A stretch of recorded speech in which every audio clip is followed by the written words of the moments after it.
described as awful. Every bathroom in this house, when you walk up to the toilet, it opens and starts playing Tupac hit 'em.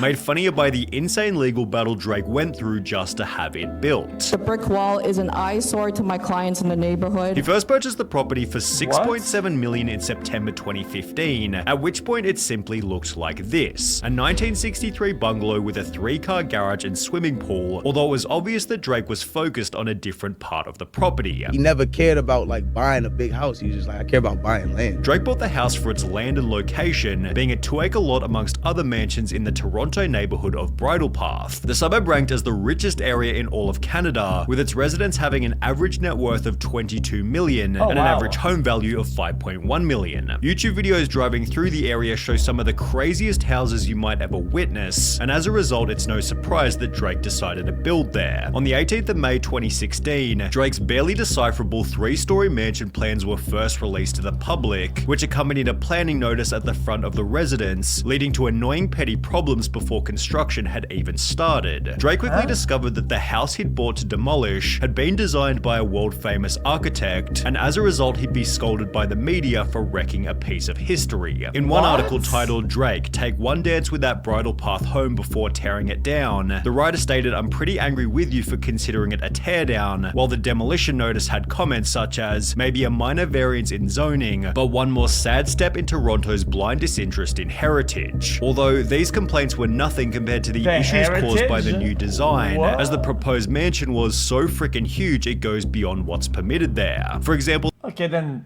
don't sell it. I'm confused. Then just don't sell it then. A lot of people that want to hold on to that, they just don't sell it. Straight up. The mansion's height of 17 meters was well beyond the 11 meters permitted by council, while his 34-meter wide driveway was 3.5 times larger than the allowed width of 9 meters. But the aspect that received the most backlash was the height of Drake's new fences. Fences more than twice as high as would otherwise be allowed, in part due to security concerns on his property. Everyone knows where he sleeps, where he eats, and that has really freaked him out. As mentioned, Drake's extra high fences were proposed for security. However, his neighbors made an effort to push back immediately. The brick wall is an eyesore to my clients in the neighborhood, as it could be observed from almost every single room of my client's residence. Despite this, councillors sided with Drake after learning he'd spent $1 million on trees for the property, and as a result, the building was finally approved. Roughly 2 months later, Drake's builder and architect Ferris Rafforli posted this image to his Instagram with the title, "Let's Get Started." This was followed by another post only 8 days later, showing that the block had been completely flattened, in the process creating a brand new problem. Drake's lovely neighbors had launched another complaint against him, claiming that trees were being cut down on the property before they'd received permission to do so. As a result, Drake was now facing a fine of up to $100,000 for every tree destroyed, although his builder maintained that they'd done nothing. Wait, did these guys not think that like maybe their houses have the same thing?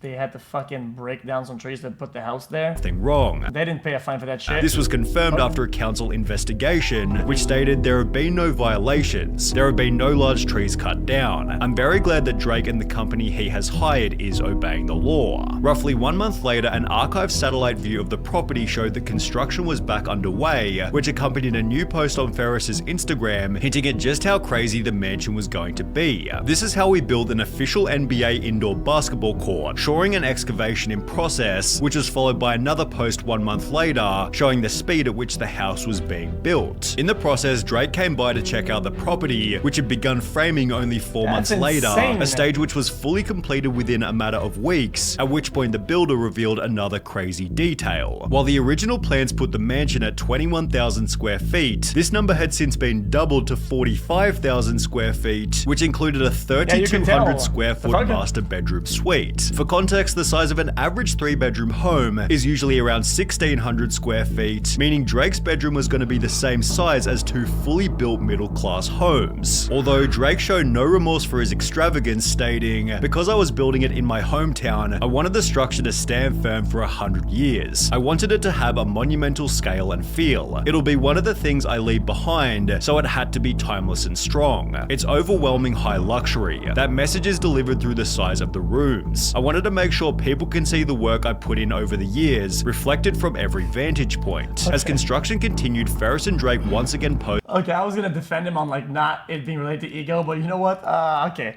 I see this. I see the point. At the front of the property. Although this, in combination with countless media articles listing his address, accentuated an aspect that was already a massive problem: security. The attempts of getting into this property is daily and nightly. As mentioned by Drake's representative, the house was being broken into every single day and night, only made worse when the house was given a geotag as Drake's mansion on Google Maps. As a result, Drake had to hire significant security. That's Dude, common. the security is insane. You ever seen security? Have you Yeah, ever I've seen some. Imagine more. Wow. Okay, you're not getting to this guy. No chance. With this also being seen in a video by a YouTuber named Walking Lady, Don't go on the property again, alright? Don't go what, sorry? On the property. and echoed in this comment reading, "I drove past his house looking to take some pictures, but there were these 3 to 4 big dudes standing out front guarding the place. What a life." What? In one notable incident, Drake's Toronto mansion was stormed by a knife-wielding People break in and jump in all the time, and people do fucked up shit. So they have measures against it. I can't just go up and do dumb shit. I'm so offended. Shut the fuck up, bitch. Moron. woman who allegedly struck a the security fuck? guard with a pipe. But while there were obviously some security hurdles during construction, there was no denying the house began to look incredible. After laying the slab for the basketball Damn, court, that's Ferris uploaded a crazy. video showing the court's entire construction process, which included a Drake-themed scoreboard, Drake-themed on-court branding, and even Drake-themed basketballs. The video received comments such as, "This is the dopest indoor court I have ever seen a celebrity have. Beats Shaq's and Jordan's," but while the basketball court could only be described as awesome, there were other aspects of the property that were better described as awesomely stupid. For example, Drake spent $700,000 on the world's most expensive bed. Created specifically for Drake's house, the bed named Grand Vivitas weighs 530 kilograms or 1,168 pounds and took over 600 hours just to make a single one. The bed has a whiskey and champagne bar on the backside of the bedhead. I mean, if you're gonna bring some bitches home, dude, you wanna have a nice bed if you're that big, you know? I mean, it's Drake was gonna build a big home or whatever, and they go back some fucking $200 fucking Zionist mattress bed. I mean, dude, come on, man. And a dedicated team of know, employees who like, flip and clean it's the gotta be mattress big. every 3 months. In addition to the bed, Drake had a 4,000-pound bathtub delivered to his ensuite, which was made from one giant piece of marble at a cost of over $50. Guys, it's a brand of guys, it's a brand of fucking mattresses, guys. I think it's called Zionist or something like that. What if I just shut up. $1,000. After finishing in the tub, Drake can get dressed in his 2-story walk-in closet, which he's since defended as being an important part of the property. The that's bedroom fucking is where I annoying. come to decompress from the world at the end of the night, and where I open my eyes to seize the day. The bed lets you float, the shower lets you escape and gather your thoughts, and the closet makes you want to talk to yourself while getting dressed. On the 5th of October 2019, roughly 3 years after construction first began, Drake posted this video to his Instagram, That is showing that the crazy. luxury mansion was nearing completion, while providing a further sneak peek into some of its wild features. There were the singing toilets we mentioned earlier, as well as quite possibly the crazy Hey, hold up. wild features. There were the singing toilet Yo, aim that shit properly, man, or sit down.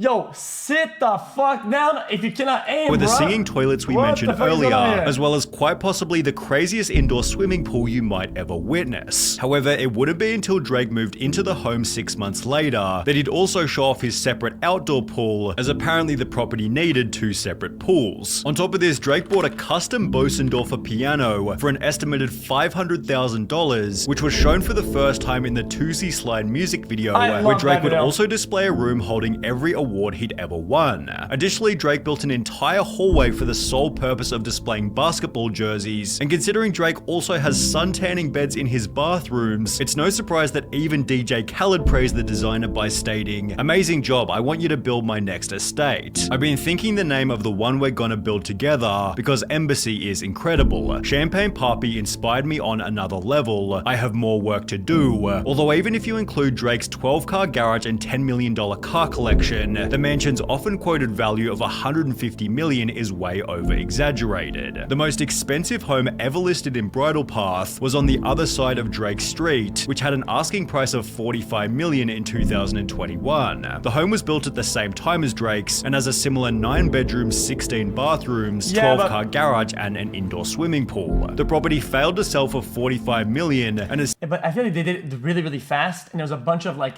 challenges to make it build, like the fucking the court. Seems like they it seems fair that the price would be more. Since had its price dropped to 40 million, so while Drake's house is certainly more luxurious, it probably wouldn't sell for 150 million or even half of that. Yeah, but it doesn't matter, Despite though. this, Drake has certainly achieved his goal of building a monumental property, albeit at the cost of his time, money, Yeah, guys, when people are that rich, they build whatever they want. They know it's not going to sell for the same price, and they'll lose money on it. It's like Michael Jordan's fucking big-ass compound. He's selling it for way too high price because he knows that he built it for a certain price, and it probably maybe annoys him that he's going to lose money on it. But that shit is not worth the asking price for fuck. It's not worth it at all. cost of his time, money, and even his